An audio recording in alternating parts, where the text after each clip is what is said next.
Arıyorum tadını her şeyde, her saniye koyuyorum yerine kendimi. Ama nafile o sıcacık cümleyi sakındım senden.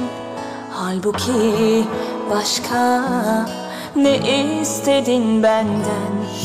Arıyorum seni her telefonda, koşuyorum kapıya her çaldığında. Biliyorum gururum el vermez zaten. Gurur bekleme, geçtim benden.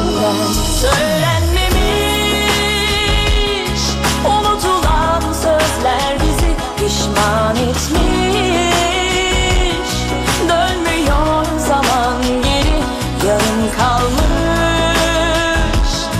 Masalın en güzel yeri.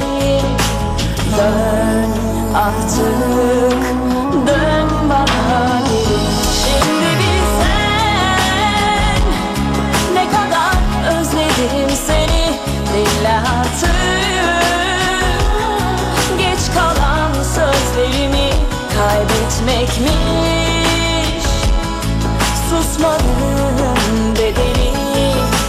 Duy artık, seviyorum seni.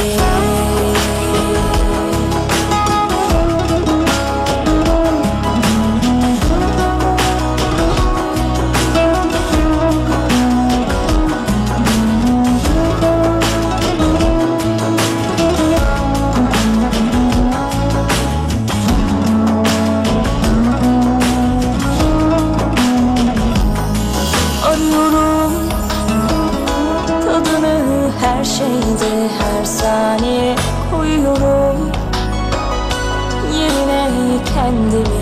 Ama nafile o sıcacık cümleyi sakındım senden. Halbuki başka ne istedin benden? Söylenmemiş unutulan sözler bizi pişman etmiş.